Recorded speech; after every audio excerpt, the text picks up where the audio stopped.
Every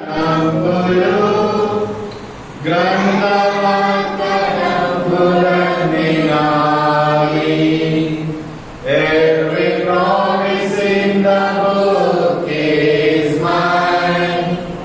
Every chapter, every verse, every line. All the blessings of His love divine. Every promise in the book is mine.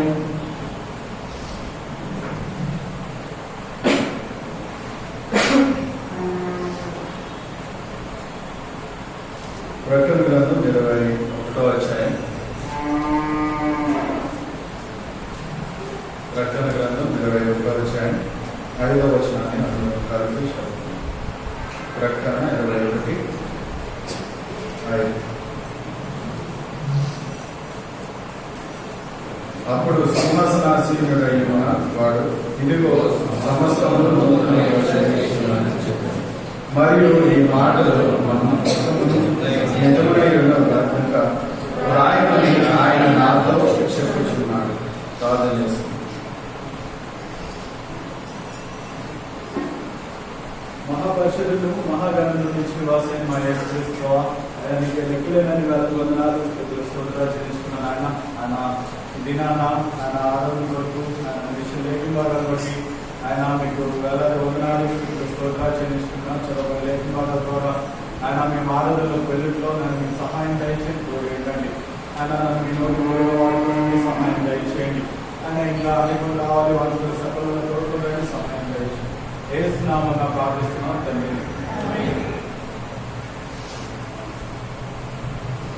అతడు సింహాసనాసీనుడైన వాడు, ఇదిగో సమస్తమును నూతనముగా చేయుచున్నానని చెప్పాను. సమస్తమును నూతనంగా చేయుచున్నానని చెప్పాను అనే వాక్యాన్ని మనం ఇక్కడ చూస్తున్నాం. అయితే ఏంటి నూతనంగా చేస్తున్నాడు అని మనం చాలా విషయాలు చూసుకోవచ్చు. ఏమేమి నూతనంగా చేస్తున్నాడని. అంతకు ముందుగా కీర్తనలు 42వ అధ్యాయం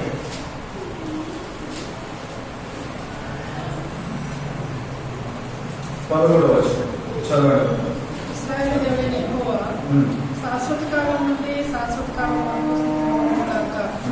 ఆమేన్ ఆమేన్. ఇశ్రాయేలు దేవుడైన యెహోవా శాశ్వత కాలం నుండి శాశ్వత కాలం వరకు స్తుతింపబడును గాక. కంప్లీట్ గా ఆయన స్తుతింపబడాలని మనం చూస్తున్నాం. ఎందుకు ఆయన స్తుతింపబడాలి అని అంటే, ఆయన ఏవో కొన్ని ఏం చేస్తూ ఉన్నాడు, కొన్ని కాదు సమస్తాన్ని ఏం చేస్తున్నాడు, నూతనంగా చేస్తూ ఉన్నాడు. ప్రతి ఒక్క దాన్ని ఏం చేస్తున్నాడు అంటే రిఫ్రెష్ చేసి మనల్ని ఏం చేస్తున్నాడు, నూతన పరుస్తూ ఉన్నాడు. మనల్ని సరి చేస్తూ మనల్ని బాగు చేస్తూ ఏం చేస్తున్నాడు, ఆయన నూతన పరుస్తూ ఉన్నాడు. ఏంటి నూతన పరుస్తున్నాడు అని మనం చూసుకున్నట్లయితే, మొదటి సమయాలు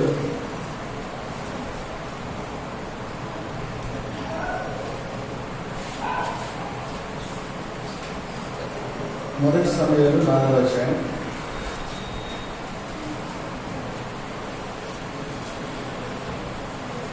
3వ వచనం. కాబట్టి పాడము తిరిగి రాగా ఇశ్రాయేలు గడ్డలు యెహోవా 7 గుణలను ఫిలిష్తీయుల ముందర ఎందుకు ఓడించాను? షిలోహులో ఉన్న యెహోవా నిబంధన మందసమును మనము తీసుకుని మన మధ్య నుంచుకుని రండి. అది మన మధ్య నుండినలా అది మన శత్రువుల చేతుల నుండి మనల్ని రక్షించినది. కాబట్టి జనులు షిలోహునకు కొందరిని పంపి అక్కడ నుండి ఎరువుల మధ్య ఆసీనుడైండు సైన్యముల దగ్గర యెహోవా నిబంధన మందసమును తెప్పించింది. ఏలి యొక్క 2 కుమారులైన హొఫ్నీయును ఫీనెహాసును అక్కడనే దేవుని నిబంధన మందసములతో ఉంది. ఇక్కడ మనం చూసినట్లయితే ఏంటి నూతన పరచాలు అని మనం చూసుకున్నట్లయితే, మనం కూడా ఏంటి ఇశ్రాయేలీల జనాంగం లాంటి వారు, అంటే ఇశ్రాయేలీల ఆ కేటగిరీలోకి చెందిన వారమే. అయితే పరిస్థితి ఎలా ఉంది అని మనం చూసుకున్నట్లయితే, వీళ్ళందరూ ఎవరిని పూజిస్తూ ఉన్నారు? ఇశ్రాయేలీలు యెహోవానే పూజిస్తూ ఉన్నారు. కానీ ఇక్కడ ఏం జరుగుతుంది అని మనం చూసుకున్నట్లయితే, వీళ్ళు దేవునిలో ఉంటున్నారు అని వీళ్ళు అనుకుంటున్నారు మాత్రమే కానీ ఏం లేరు, వీళ్ళు దేవుల్లో లేరు. దేవుల్లో లేకుండా వీళ్ళు ఏమనుకుంటున్నారంటే ప్రతిదీ వీళ్ళే అనుకుంటున్నారు కానీ అది దేవునికి ఇష్టంగా ఉందా లేదా అనేది చూసుకోవట్లా. లేదా వీళ్ళు చూసుకున్నట్లయితే వీళ్ళు భయంకరమైన పాపంలో ఉన్నటువంటి వారుగా మనం చూడొచ్చు. అయితే ఇక్కడ వీళ్ళు ఏం చేస్తున్నారు అని అంటే ఆ మందసాన్ని వీళ్ళు ఫిలిస్తీన్ మీదకి యుద్ధానికి వెళ్ళారు. యుద్ధానికి వెళ్ళిన తర్వాత ఏమైందంటే భయంకరంగా ఓడిపోతారు. 4,000 మంది చనిపోతారు. 4,000 మంది చనిపోయిన తర్వాత మళ్ళీ వీళ్ళు ఏం చేస్తారంటే ఆ యుద్ధ భూమి నుంచి తిరిగి పరిగెత్తి వెనక్కి వచ్చి అక్కడ వీళ్ళందరూ పెద్దవాళ్ళందరూ కలిసి డిస్కస్ చేసుకుంటే ఏమి లేదు అక్కడ అని చూసుకున్నట్టు. అంటే వీళ్ళు ఏమనుకుంటారు, మందస్సం లేదు కాబట్టి మందస్సం పట్టుకొని వెళ్తే ఏమవుతుంది, యుద్ధంలో జయం పొందుతామని చెప్పి వీళ్ళు అనుకుంటూ ఉంటారు. మన పరిస్థితి కూడా ఒకప్పుడు ఇటువంటి జీవితంలోనే ఉండేవాళ్ళు. దేవుడి మీద డిపెండ్ అవ్వకుండా, లేదంటే దేవునికి ఇష్టంగా లేకుండా మనం ఇచ్చేయచ్చు. ఇక్కడ 4వ వచనంలో మనం చూసుకున్నట్లయితే ఈ మందసాన్ని పట్టుకోవడానికి ఎవరు వచ్చారంట? హోప్ని ఫినియాస్ వచ్చినట్టుగా మనం చూస్తూ ఉన్నాము. అయితే వీళ్ళు ఆ మందసాన్ని తీసుకెళ్ళడానికి వచ్చారు. కానీ వీళ్ళ పరిస్థితి ఏంటంటే ఎంతో భయంకరమైన పరిస్థితి. వీళ్ళు ఎంత పాపం చేస్తూ ఉన్నారంటే ఆ మందిరానికి వచ్చే వారితోనే పాపం చేస్తూ ఉండడం, మందిరంలోనే పాపం చేస్తూ ఉండడం. ఈవెన్ దశభాగాల విషయంలో వాళ్ళు శ్రేష్టమైనవి తీసుకొని వస్తే వీళ్ళు ఏం చేస్తారంటే అవి కుక్ చేస్తుండగా దాన్ని ఏం చేస్తున్నారు, బుక్స్ తో దాన్ని వండుతుండగానే ఏం చేస్తున్నారు, వాళ్ళు తీసుకొని తింటా ఉన్నారు. అంటే వీళ్ళు దేవునికి ఎంతో వ్యతిరేకంగా, లేదంటే దేవునికి ఎంతో ఇష్టం లేకుండా వీరు జీవిస్తూ ఉన్నారు. వీరి పరిస్థితి ఇలా ఉండడం వల్ల ఏమైపోయింది, వీళ్ళు ఎలా ఓడిపోతున్నారు? 10వ వచనం చదవండి.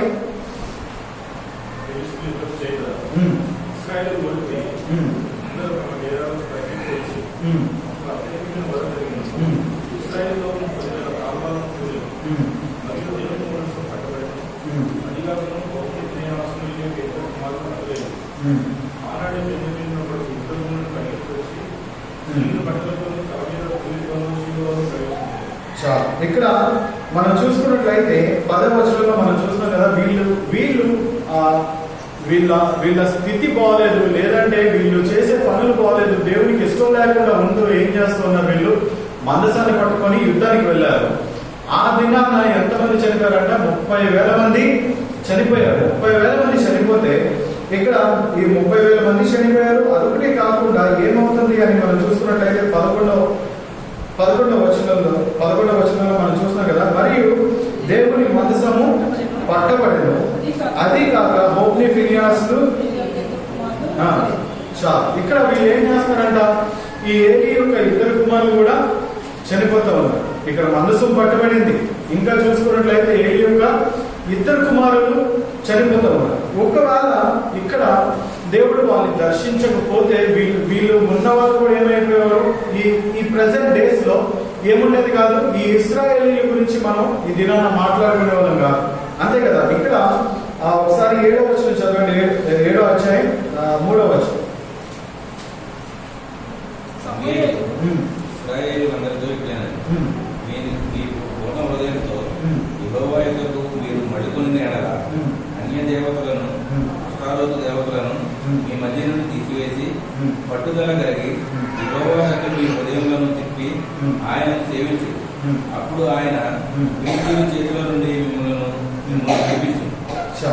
ఇక్కడ చూసుకున్నట్లయితే ఇక్కడ దేవుడు దర్శించకపోతే ఇక్కడ ఇశ్రాయేలీల ప్రజలకి ఏం చేస్తున్నాడు, సమూయేలు ద్వారా వారితో మాట్లాడి ఏం చేశాడు, వాళ్ళ మనసుని నూతనపరిచాడు. అంటే వాళ్ళని నూతనపరిచాడు. అలా నూతనపరిచాడు అని మనం చూసుకున్నట్లయితే సమూయేలు ఇశ్రాయేలీలందరితో ఇట్లనేను, మీరు పూర్ణ హృదయంతో యెహోవా యొద్దకు మీరు మళ్ళుకొనిన ఎడల, పూర్ణ హృదయంతో కంప్లీట్ హార్ట్స్ తో మనం ఏం చేయాలంటే దేవుని వైపు మనం మళ్ళుకొనేటట్టుగా ఏం చేస్తున్నాడు, ఆయన మనల్ని నూతన పరుస్తూ ఉన్నాడు. ఒక విధంగా చూసుకున్నట్లయితే ఇశ్రాయేలీలు ముందు ఎలా జీవించేవారో అదే పరిస్థితిలో మనం కూడా ఒకప్పుడు ఉండేవారు.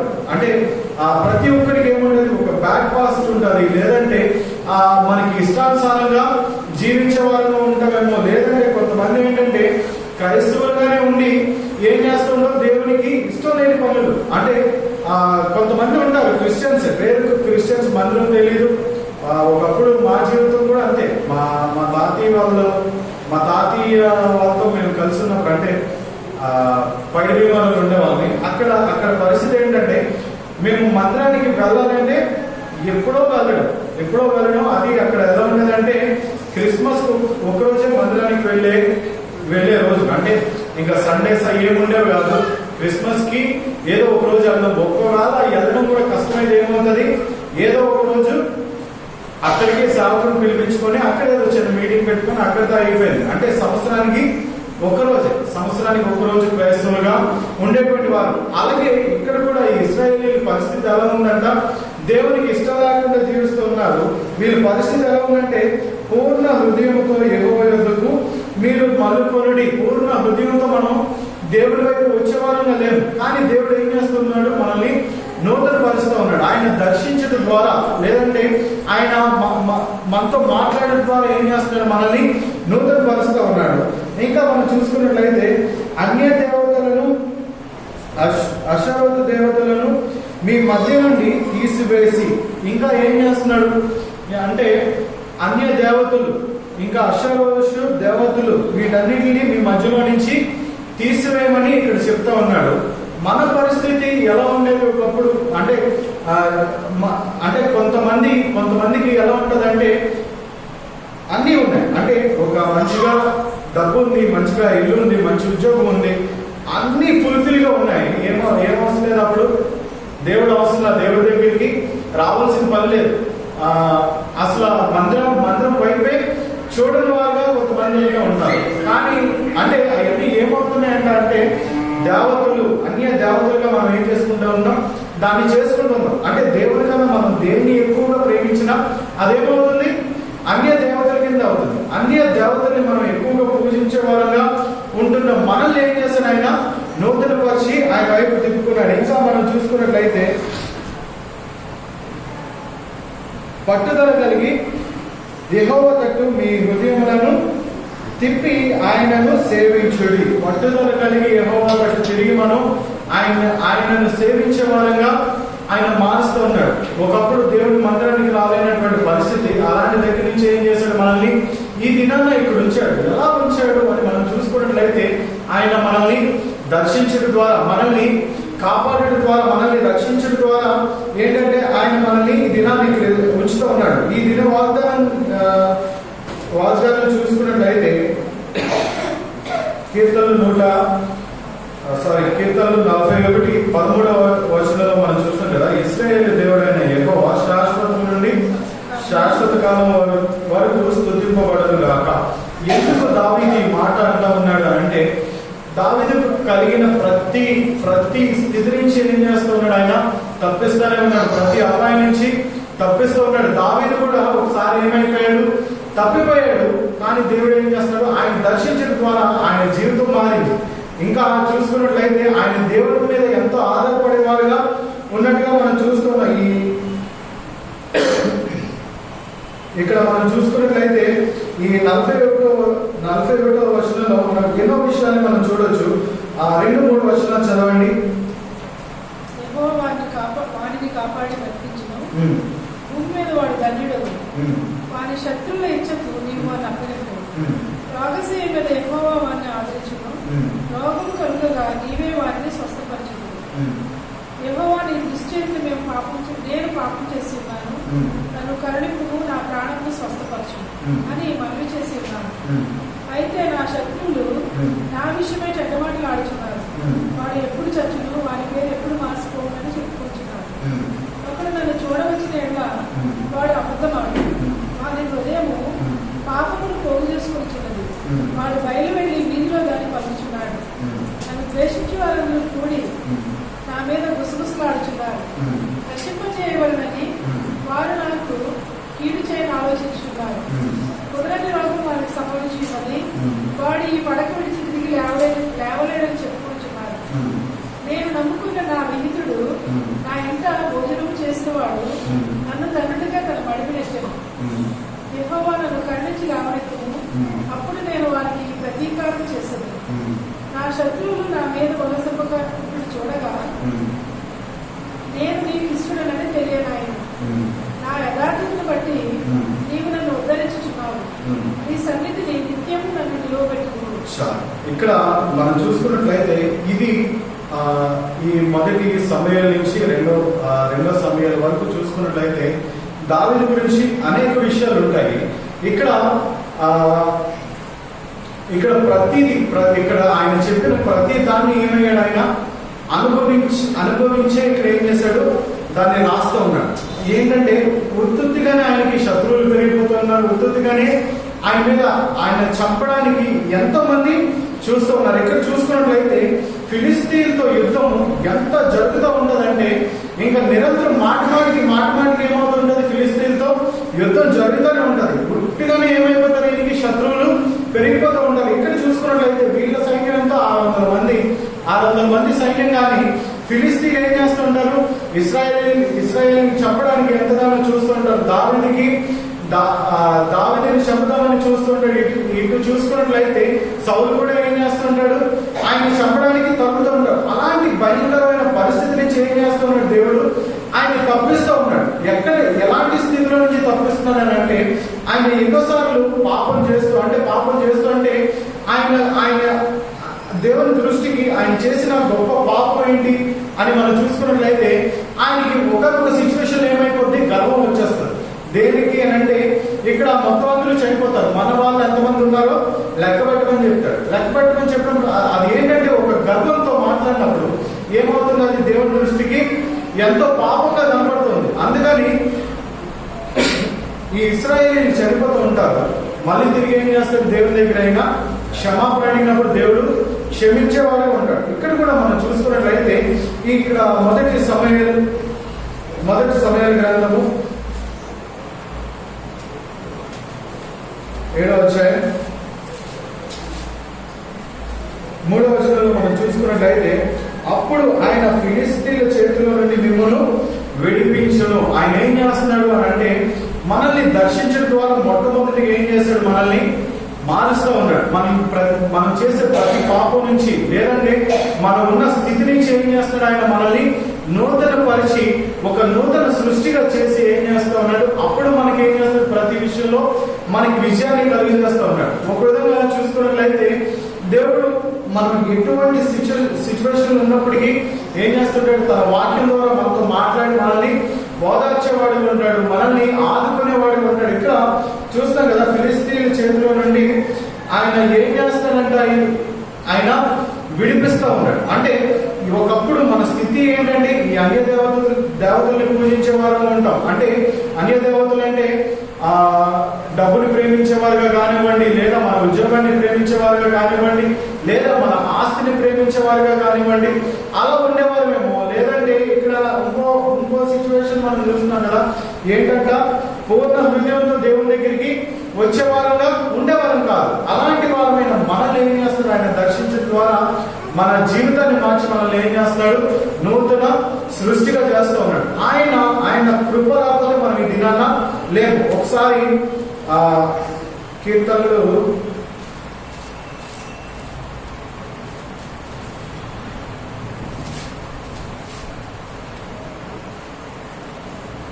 103వ అధ్యాయం మొదటి 3 వచనాలు మనం చూసుకున్నట్టయితే ఇక్కడ కూడా దావీదు రాస్తున్నాడు ఏమంటే, నా ప్రాణమా యెహోవాను సన్నతించుము, నా అంతరంగమున్న సమస్తమా ఆయన పరిశుద్ధ నామమును సన్నతించుము.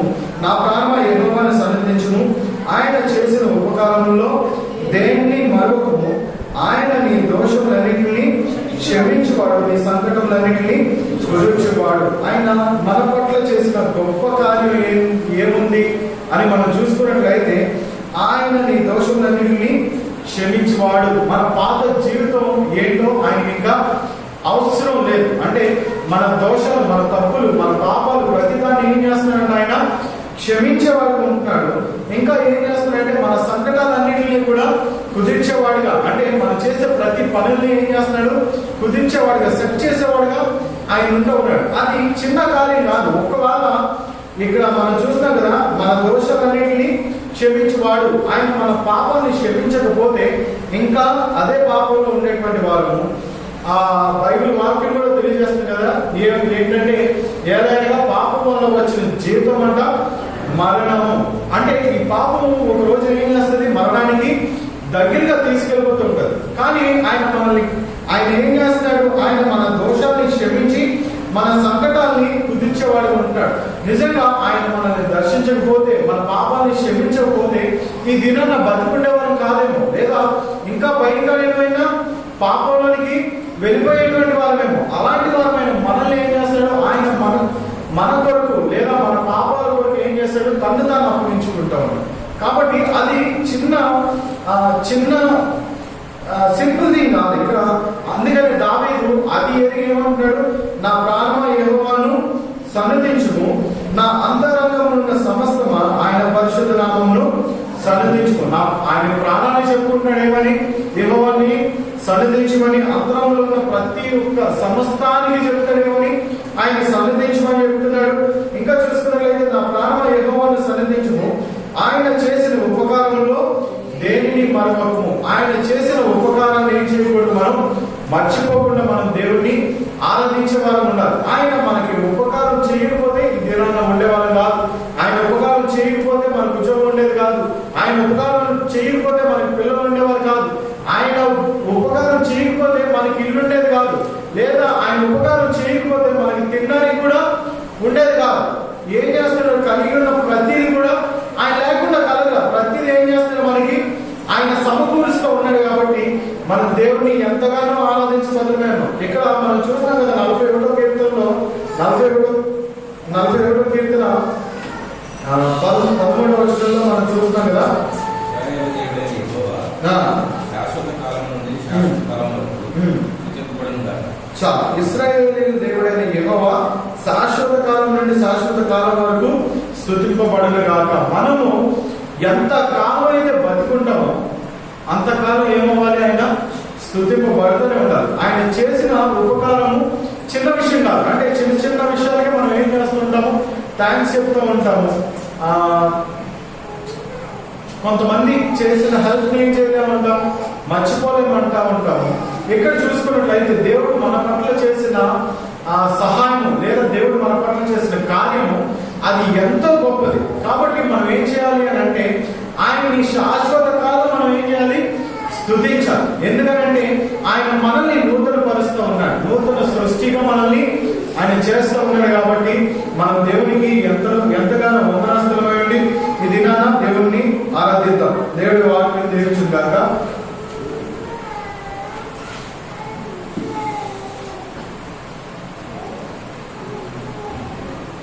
మనం ఆరాధనలోకి వెళ్ళే ముందుగా సియోను గీతాల నుంచి ఒక పాఠం పాడుతున్నాం. పాటలో సహాయం చేయడం కొరకు శ్రావణ అలాగే దర్శనాన్ని వస్తారు.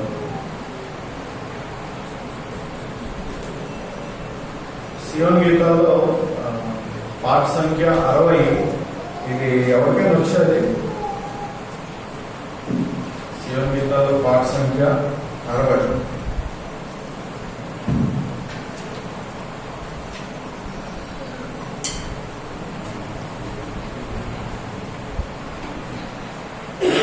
మొదటి చరణం, రెండో చరణం పాడుతుంది. రెండో చరణం, మూడో చరణం వరకు పాడుతుంది.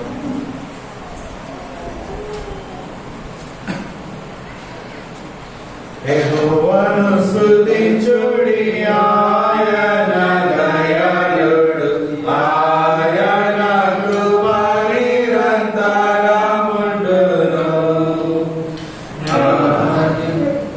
యెహోవాను స్తుతించుడి, ఆయన దయాళుడు, ఆయన కృప నిరంతరముండును.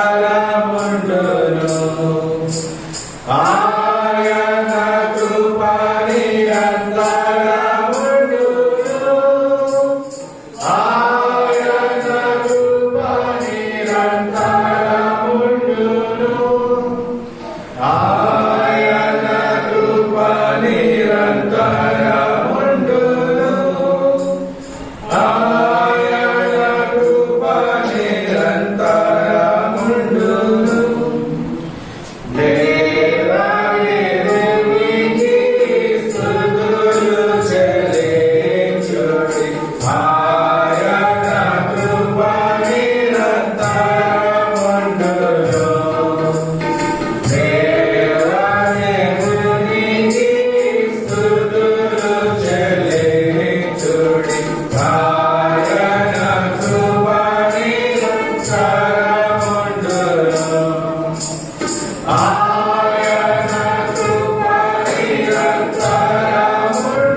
దాని తర్వాత బ్రదర్స్ నుంచి ఒకరు, సిస్టర్స్ నుంచి ఒకరు లెక్కన క్లుప్తంగా ఆరాధించారు.